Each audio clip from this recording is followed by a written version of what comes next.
views expressed on this program are those of the hosts, guests, and callers, and are not necessarily those of this station, its management, or other advertisers. You're listening to Transformation Talk Radio.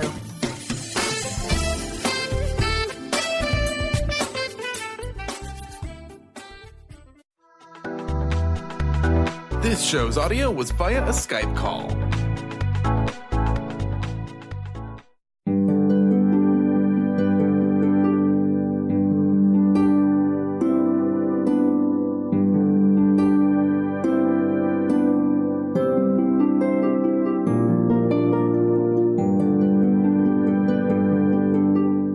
Hello, everyone. Welcome to Angel Healing House Radio. My name is Cand Hough. Through my business, Angel Healing House, which can be found at angelhealinghouse.com. I'm a writer and an author, an international radio host, a Reiki master teacher, and an angel practitioner.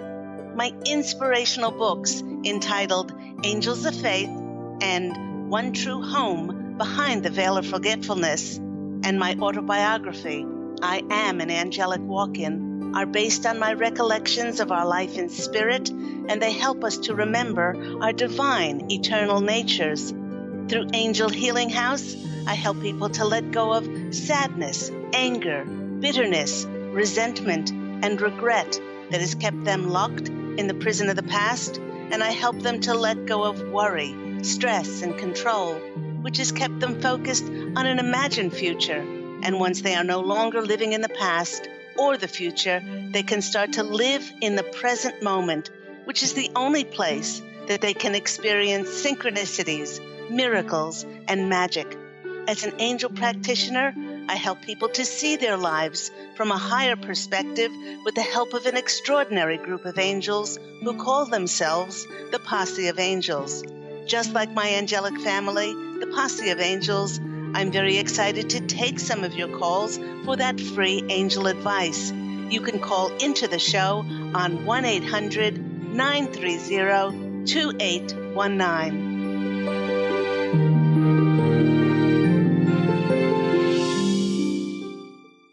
Hello, everyone, and welcome once again to Angel Healing House Radio with myself, Cand Hough.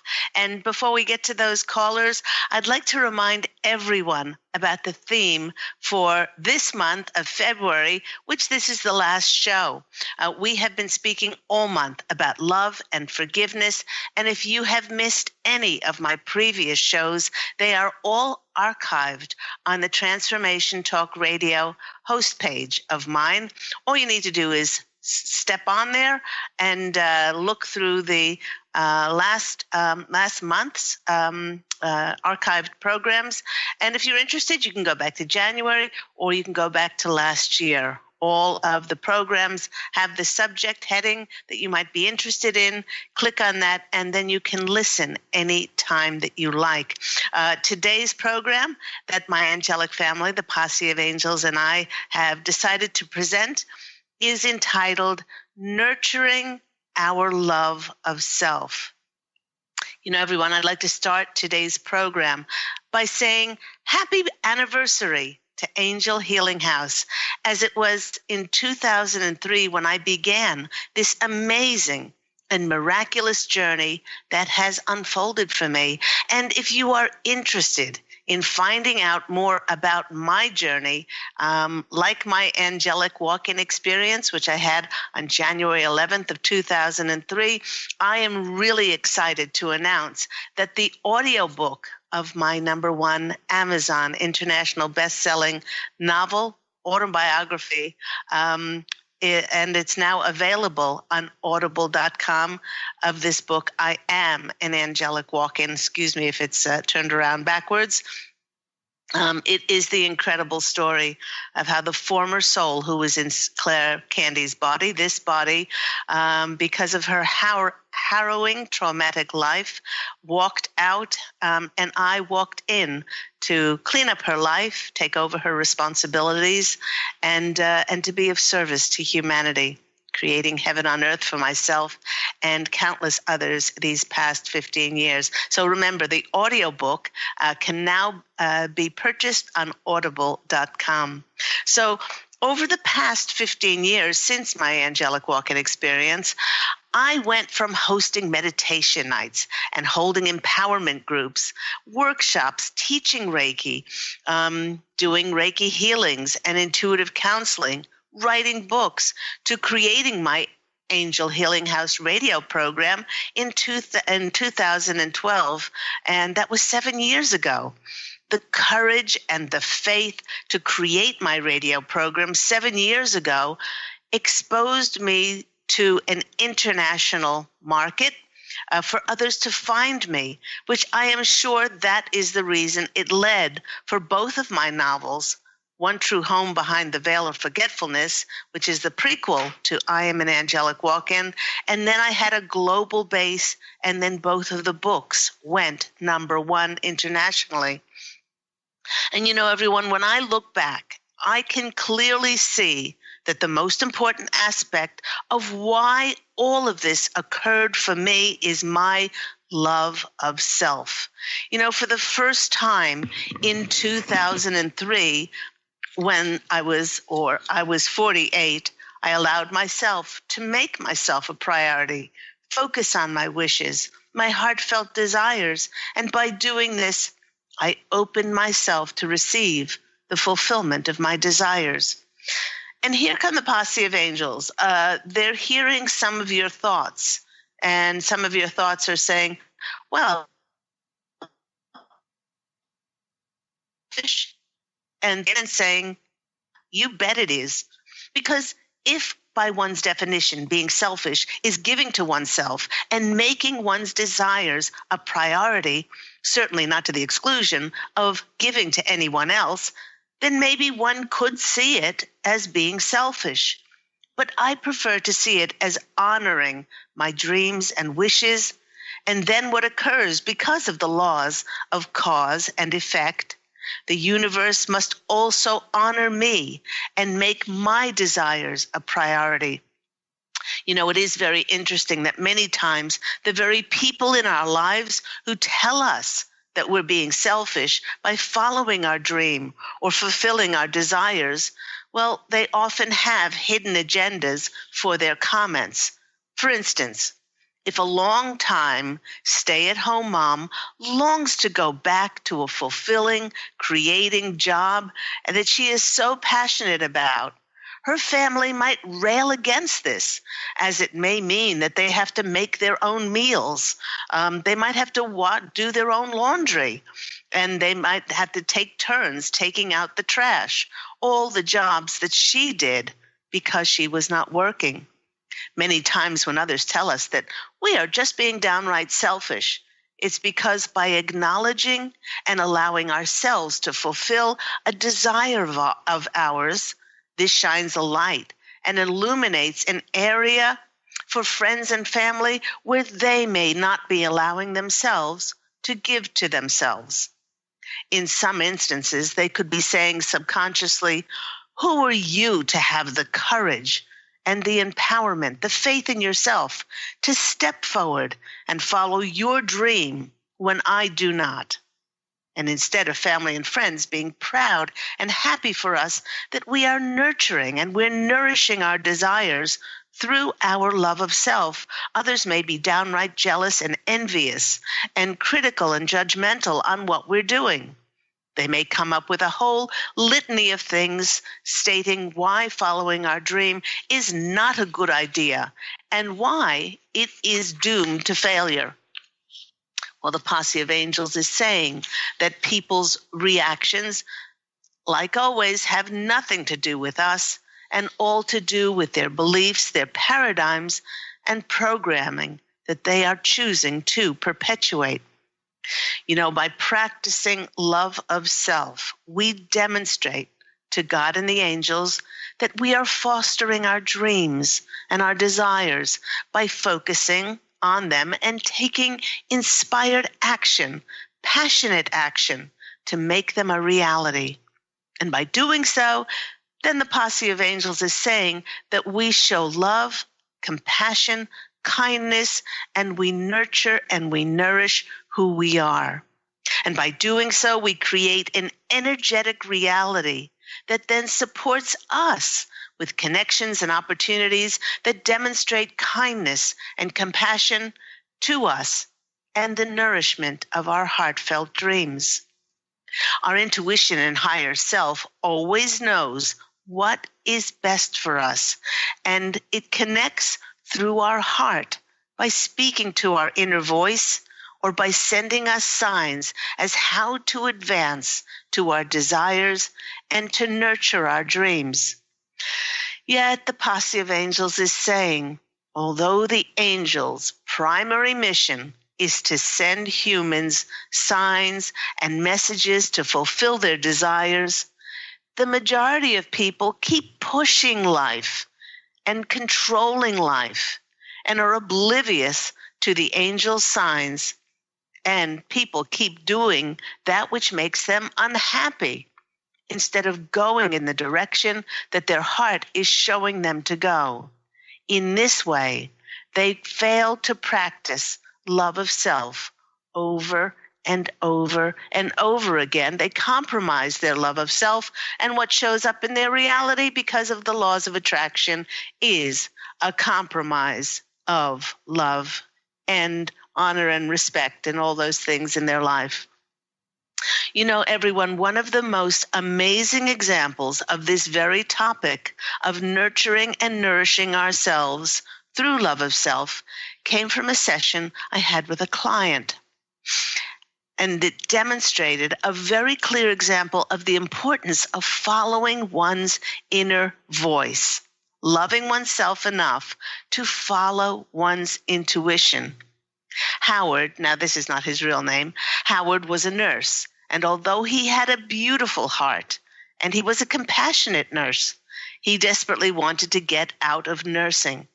He said that with the heads of the nursing department telling the nurses that they could not spend a lot of time with the patients because it took away from their important administrative paperwork, that was the very reason that he got into nursing, which was patient care, empathy, and compassion that was actually frowned upon.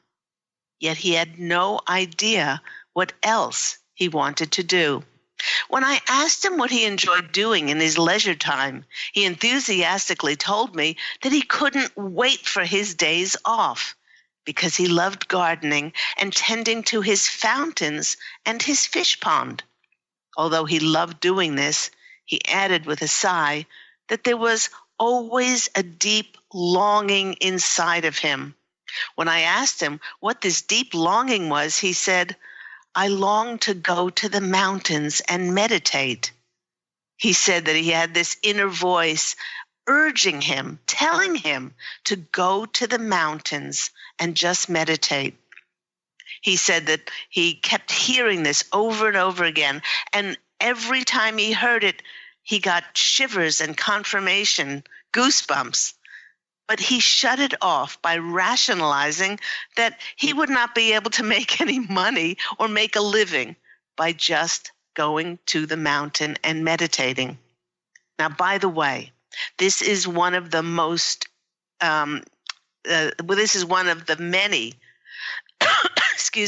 the major factors for people to not follow their intuitions because they want to rationally and logically figure out the bottom line financially or the reasons why they should proceed. Howard also felt that he would be letting others down if he quit his job as a nurse. He told me that he came from a long line of doctors and nurses in his family, and that it was the expected profession for each one of the children to go into. You know, I told Howard that it is not our role in life to know all the answers. And if we did know all the answers, what would be the point of being here in an incarnated human body on Earth? To truly get in touch with what makes us happy, it is tantamount to listen to what our heart is telling us to do. You know, I explained that He might need to go to the mountain and meditate for several unknown reasons, which would only reveal themselves once he went there. Perhaps he might meet a romantic partner there. Maybe through daily meditation and silence, he may gain greater clarity and direction in his life. Or he may connect with another person who would present him with important information that he needed. It may be some of the above, and it may not be any of them. We truly do not need to know specifics.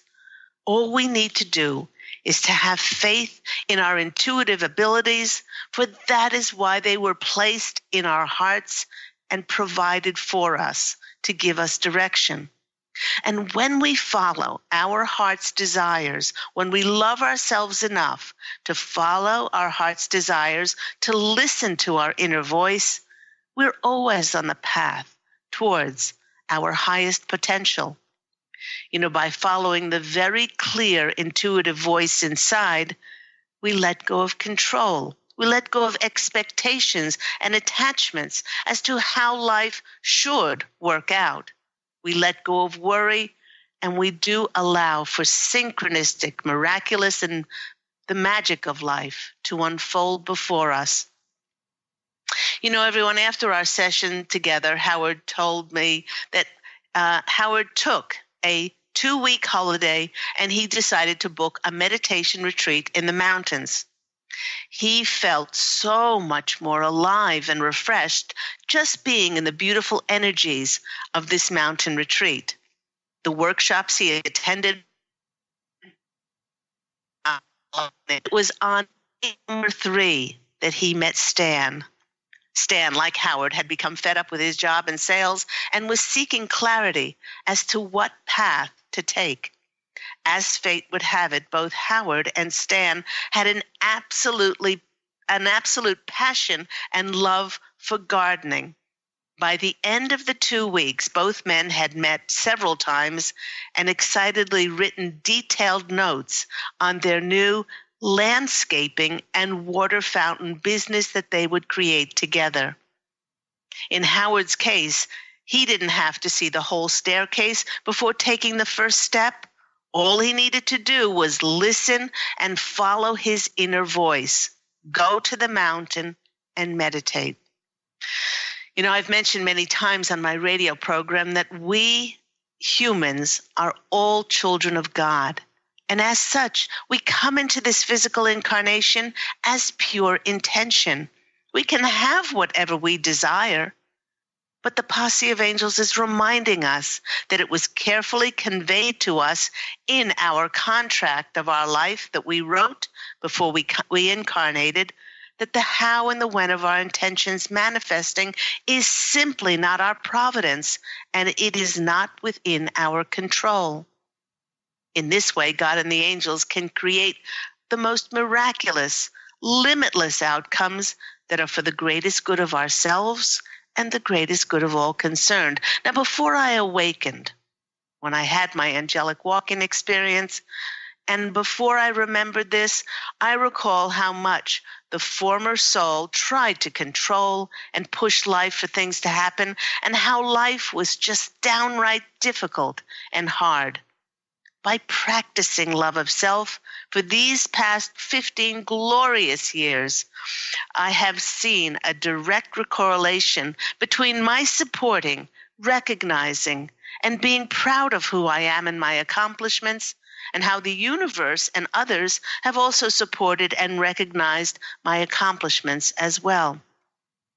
Love of self is one of those things that can be understood logically, analytically, yet this does not mean it will be taken to heart and practiced.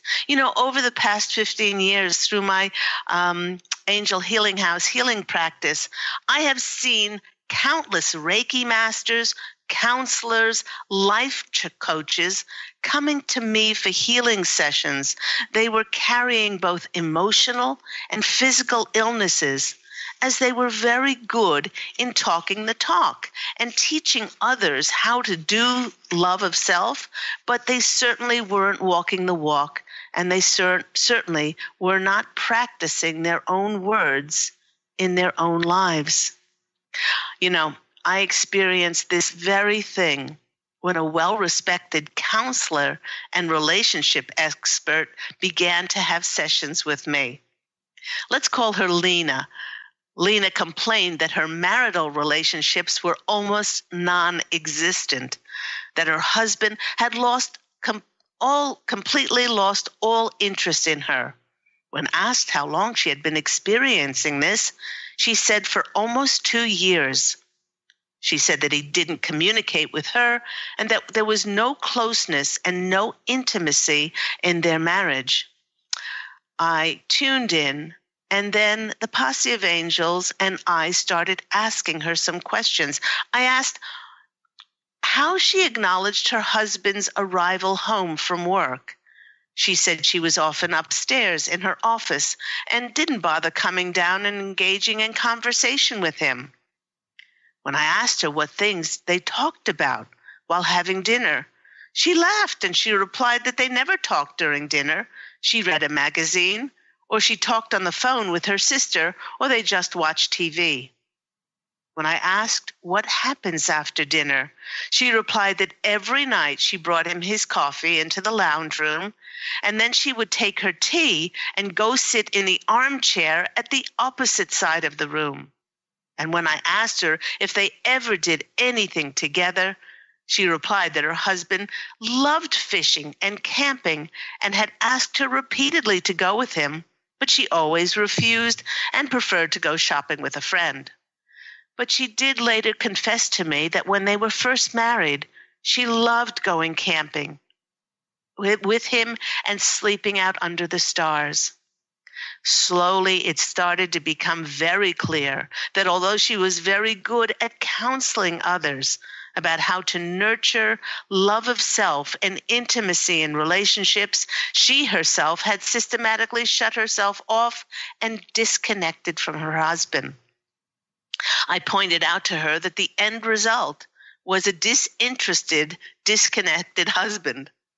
I explained that our reality is a mere reflection of our own choices and our behaviors, and these are made out of a direct result by the way that we are feeling inside.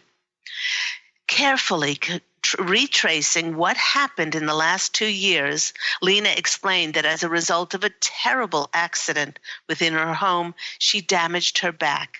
Since that day, she stopped exercising, and that she had gained a great deal of weight. Depressed by the weight gain, she stopped putting any effort into her appearance. In this saddened state, she lost all interest and had stopped pursuing her creative hobbies, which had previously given her so much joy. In her distraught state, she completely disconnected from who she was, and she basically stopped loving and respecting herself. I saw that the lack of intimacy or love with her husband was just a lack of intimacy or love for herself. When asked to be completely honest, she did say that her husband had been extremely helpful, supportive, and loving after her accident. But she finally saw that it had been her own actions and the perpetuation of this self-loathing that had created this massive divide between her and her husband. By concentrating on loving herself again, on love of self, she slowly honored her health. She began to lose weight. And at the same time, she renewed her passion in her hobbies, and she started to feel much better emotionally. Now, as a result of the changes and the regained intimacy with herself, she was a much happier and more engaging person. And then, very shortly after that, she had a much happier, more engaging, and intimate husband. So as we go into March in this change of season, as we're going into spring, although many are not feeling this in Arctic temperatures around the globe, there is an energy of change coming in. Do look for ways that you can practice love of self in your life. And certainly the Posse of Angels are saying the number one area in which it will absolutely change our reality is if we have not been following our intuition, by following our intuition and allowing and asking for God and the angels to send us those signs and those messages so we can step forward easily in grace, knowing that those messages are through our hearts are given to us for the greatest good of ourselves and the greatest good of all concerned. Love of self can be practiced not only in following our intuition, but in honoring and respecting who we are, honoring our choices, honoring our decisions. Yes, it doesn't mean that we won't listen to anyone ever again, but it does mean that at the end of the day, we and only we can really know what's best for us. And it's been seated in our soul. And the more we co-create this human dance with God and the angels, the more we will experience that heaven on earth. And we will be so excited and enthusiastic and passionate in every moment. You have been listening to me, Claire Cand Hough, on Angel Healing House Radio, which, by the way, airs every week at 9 a.m. on Tuesdays, Pacific Standard Time on Transformation Talk Radio. When we return, we will take some of your calls for that free angel advice. You can call into the show on 1-800-930-2819, and we would love to bring forth some of those messages for you. See you soon.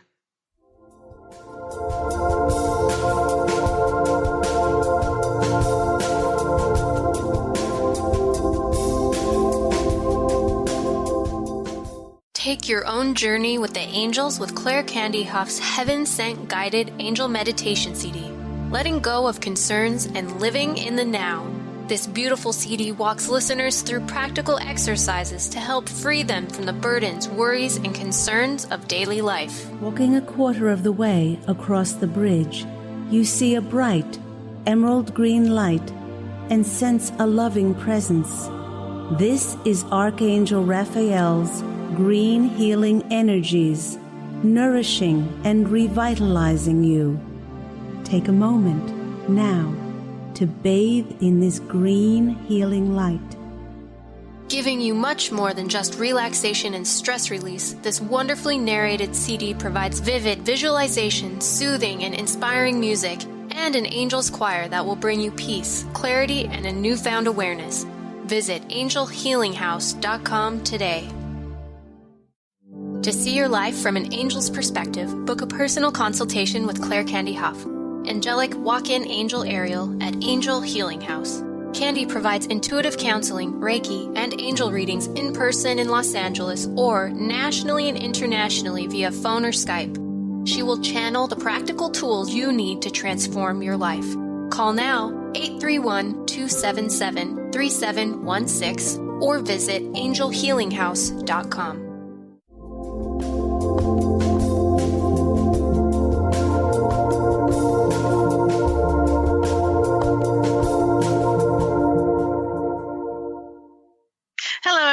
You're back with me, Claire Cand Hough, on Angel Healing House Radio, and we are speaking about love of self today.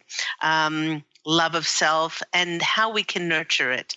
If you have just joined us at the halfway point, we were speaking about ways that we can nurture our love of self, and certainly by following our intuition, by honoring and respecting our choices and decisions, and not compromising and settling for less than our heart longs for. These are all wonderful ways to nurture our love of self. Before we get to those callers, I have chosen a card for today.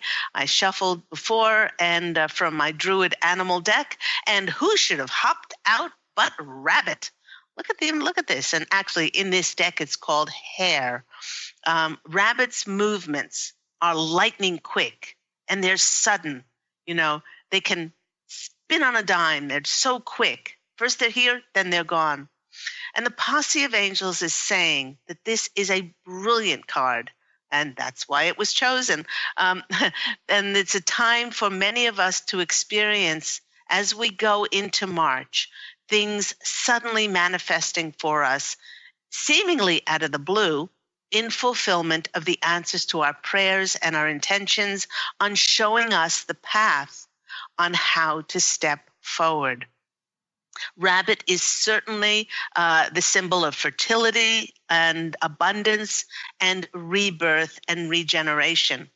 This message of rebirth will help us to negotiate times of change that are coming in for us. Many of us are going to have sudden changes presented to us in work, in business, in the places that we live, in the very way that we view ourselves, and that we can change on a dime because we are always where we're meant to be.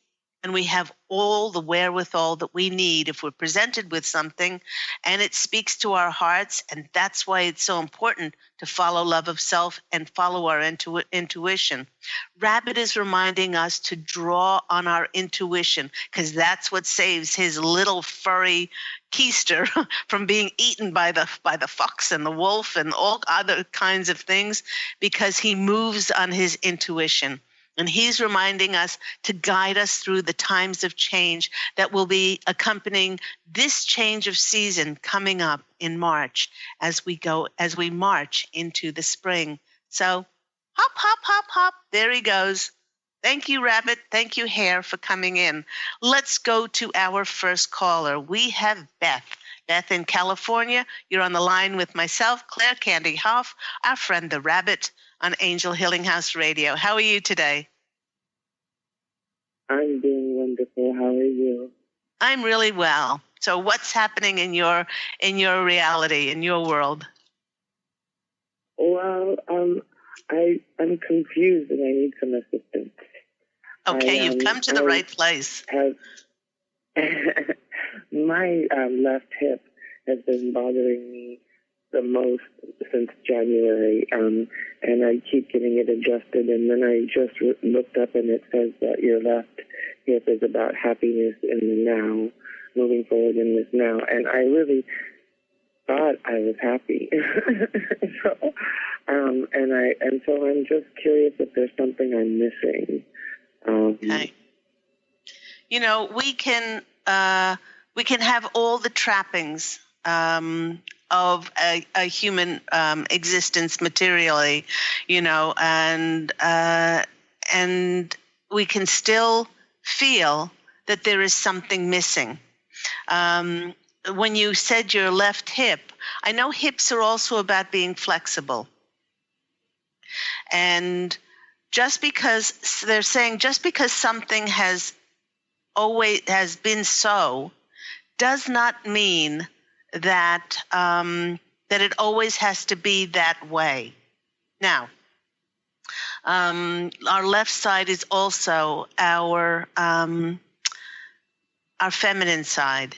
It's also our spiritual side. Now, some people can have all the spiritual books and listen to podcasts and go to workshops, and they can even be like I experienced throughout my 15 years. I had an inordinate amount of healing practitioners and Reiki masters and life coaches and counselors and all of those people working in the healing industry, and they did not allow all of their words for them to experience the peace and the knowing, and walk the walk. So the Posse of Angels, the two words that are coming up are being flexible and allowing yourself to be soft and receiving. Especially not the receiving, but the word soft. They said that in this month of March, and they're saying especially for Beth, now then that's why they gave us this topic, this love of self. To nurture and nurture ourselves is something that they're saying anyone can do anywhere. And they're saying for you to go down to the beach, to go and sit on the crystals, on the quartz sand, not to listen to anything. You know, a lot of people go to the beach and they just listen to their headphones and they're not even concentrating. They're not watching the flight of the seagull. They're not watching the ripples in the water. They're not feeling themselves as part of a great divine plan. The water doesn't ask. The water doesn't say, oh, it's 11 o'clock. I have to listen to this next spiritual podcast. And, you know, I had to gain knowledge here and there. We each have this inside of us. And the Posse of Angels are asking for you to allow yourself to be soft. Allow yourself to meld with nature. I don't know. They're actually showing me for you to go to. They're saying a very green spot. They're showing me. It looks like a rainforest. It looks like a rainforest. Oh my God! And to spend. Oh, yeah. They're saying, Beth, to spend the day there. Oh, I'm crying. Oh my gosh. They're saying, come home, Beth. Come home. Stop listening to technology. Stop following timetables. Come home to the rainforest and come home to yourself. The fairies are calling you. The fairies in this rainforest. And they want you to play, saying they want you to splash. They're showing me some stepping waterfalls. Where are stepping waterfalls? They're showing me like tumbling or stepping waterfalls in this rainforest, in this green spot. They say this will help you enormously to be soft and to come home to who you are. Let's go to the cards and see what comes out. Oh my gosh, I see you in this green rainforest, and it's like you're finding yourself again. They're saying if you never listen to anything ever again, you already have and have had all the wisdom that you'll ever need. There's an expectation and there's attachment there.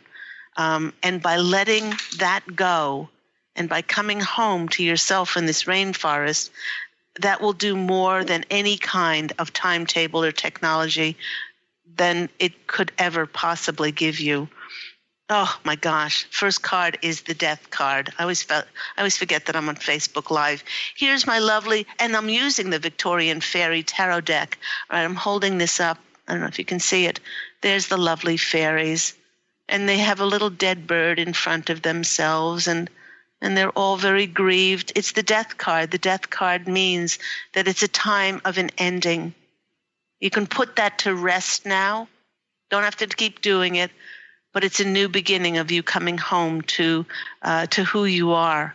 And this beingness, that's the word they're using, this beingness. The next card for you is the Hermit card. And the Hermit card is a time, I love this. These are two major arcana cards. And when the major arcana cards come out, these are things that you should take really notice of, life-changing things. The Hermit is a time of going within. It's really going within to bolster your light, and so that then you can wisely then take it out. but you must go within first. And then the next card for you, 3 major arcana cards. My gosh, is it important to you for you to go to the forest? Is the Hierophant. And for you to become the spiritual teacher, and to come home to yourself, and then and to be able to help yourself first, because that's the love of self, and then to be able to help others. Wow, 3 of those major arcana cards, and they're all pointing towards this change. And it's not something that you have to change. It's something that you have to, they're saying something that you have to allow. So I hope that's been helpful for you. I get so excited when I see that green rainforest. Do you know what they're alluding to? Yeah, it's so interesting because before I came on this trip, my desire was to go to the Eel Valley, which is a very spiritual place on Maui, and I totally forgot since I've been here. And then when you started saying green, I was like, oh my gosh, I'm supposed to be going there. What have I done? I totally forgot that I was planning on going there. Yeah. So I'm definitely going to get over there this week and see if it calls me back even more than this week. But I'm definitely going to put it in my plans to get over there.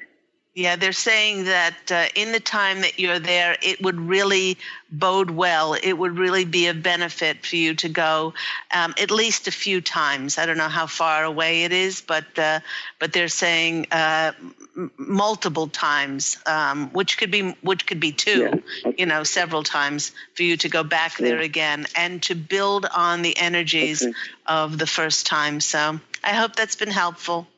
Okay. Very helpful, and always. So they're telling me I shouldn't be watching these shows anymore. They're saying they're saying that there's nothing wrong with it, but they're saying that if you took all that time to go out and find and allow yourself to be in the magic of life, and allow yourself to practice that love of self and follow that intuition, so many things are going to, I'm just getting shivers, be presented to you. And I can see the little girl just dancing, absolutely dancing. So have fun with it. That's great. Thank you so much, Candy. Thank you so much. You're welcome. I'm sending you so much love. Take care. Have a glorious day. Love to you too, Angel. Okay, bye-bye. Angel. Thank you. Bye. Oh my gosh, that was wonderful. When they showed me that vision of that green, it's like a rainforest and tumbling water. How often do we just allow ourselves to be and to know that we don't have to produce. We certainly don't have to create. And all we need to do is just allow ourselves to be led and to love ourselves enough to be. Let's go to our next caller. We have the lovely Stephanie. Stephanie is in New York. Stephanie, how are you today? Oh, I'm okay. Thanks. How are you? I'm very well. What's happening with you? Well, I've been struggling with issues in my relationship for a long time, I guess. Like, I often have bad dreams about my partner and, like, stressful dreams and just stuff. And then, something came up yesterday.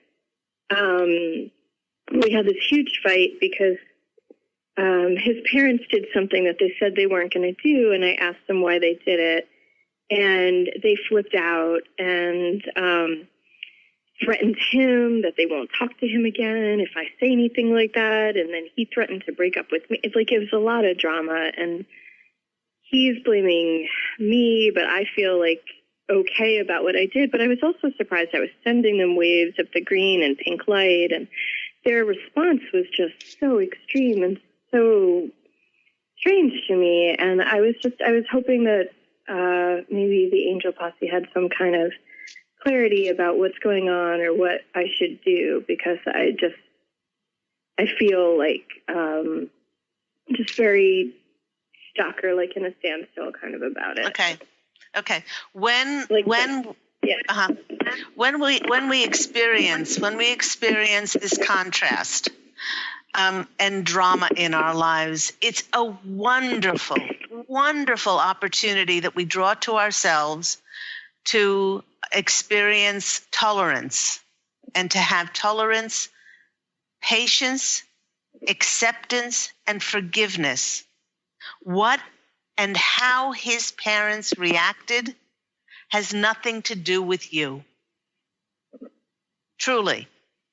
Well, I feel like that, but he's blaming me. So now okay. All right. If he's blaming you, then there is something inside of him that wants to attach something to this, and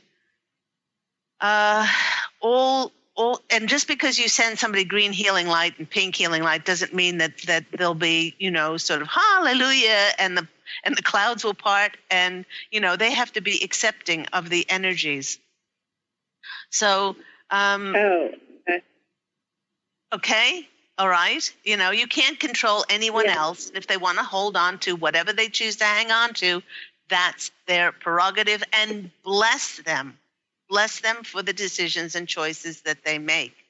The more reactive, what I have found out, the more triggered and the more reactive we are, then we will experience that in our relationships.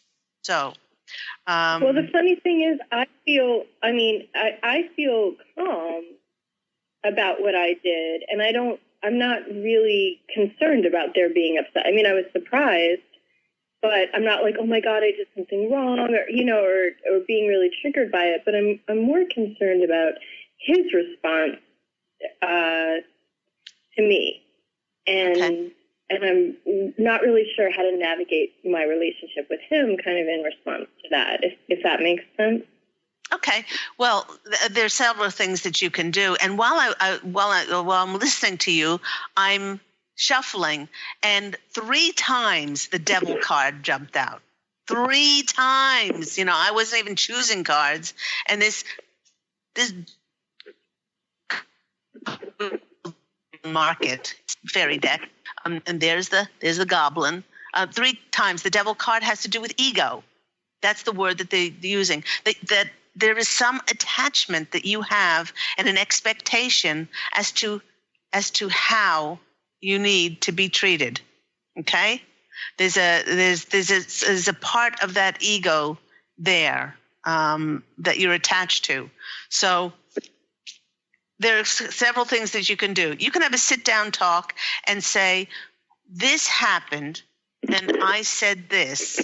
I still feel justified in saying this, and I respect and I honor, unless you came from a place of hurt, unless you came from a place of judgment. Now, is that the case, Stephanie? Well, they did something that they said that they weren't going to do.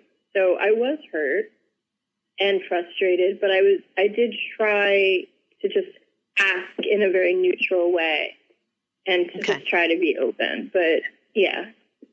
Okay. All right. So and he was also very upset about what they did and also very surprised. Okay. All right. It was both of us. Yeah. So it really does sound like he's lashing out on you for the hurt that he experienced. That's what it feels like. The hurt that he experienced from his parents, he's lashing out at you. So all you can do is be as sensitive and kind, because they're his parents, and allow this situation to show you how to just be more tolerant and more forgiving.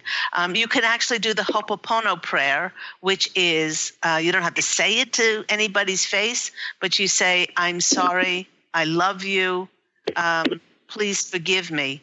Please forgive me, not I forgive you. And then you see again that person in a different light. So let me just go to the cards and see what the next 2 cards are. Drop all ego around this, because that first card, the devil card, just kept popping out. The seven is that of about me, or is it somebody else's ego? No, this is you. This is you, because you're the queen. Oh, this is you. This is your ego is attached to an outcome or the way that people have to act. The next one, we've got about 3 minutes left in the program, so I'll get to them quickly. The next card is the Seven of Pentacles. Seven of Pentacles in this deck there's a beautiful card. Is in the past, you've sown the seeds of different feelings, and now you're a different person. So you've established this relationship with his parents, but now you're healing a great deal because of this. And anytime we get contrast, it's a wonderful and absolutely wonderful time to heal. You got 2 sevens. The next card is the Seven of Wands. This is rising above the situation and still holding your light. 7 is the card of doing the work of the divine and finding the divine inside of you to be as kind and as compassionate and sympathetic. So even if you can't figure this out, it's a wonderful time for you to practice forgiveness and tolerance and patience and acceptance and all of that, and just send beautiful energies to everyone concerned. That's about the end of the show. I've got to go, Stephanie. Thank you so much for your call. Sure, thank you. Thank you. Take care. Bye-bye. And that just about wraps the show up for today. A reminder, everyone, that my #1 Amazon international best-selling book, I Am an Angelic Walk-In, is now available on audible.com, the audio book of it. So please go to audible.com and you can listen to my amazing journey of how I walked into the former soul of Claire Candy's body. I walked into the body of the former soul, Claire Candy, and the amazing adventure since 2003, January 11th, when that happened. So everyone, remember that Angel Healing House airs every week at 9 a.m. Pacific Standard Time here on the lovely Transformation Talk Radio. If you are interested in any of the books, the CDs, all of my services, please do go to the Angel Healing House website, which is www.angelhealinghouse.com. You can always call Angel Healing House on 831-277-3716. And until next week, do go out and fashion an absolutely beautiful life for yourself. Love and certainly angel blessings. And I look forward to speaking with you again next week. Take care, everyone. Bye.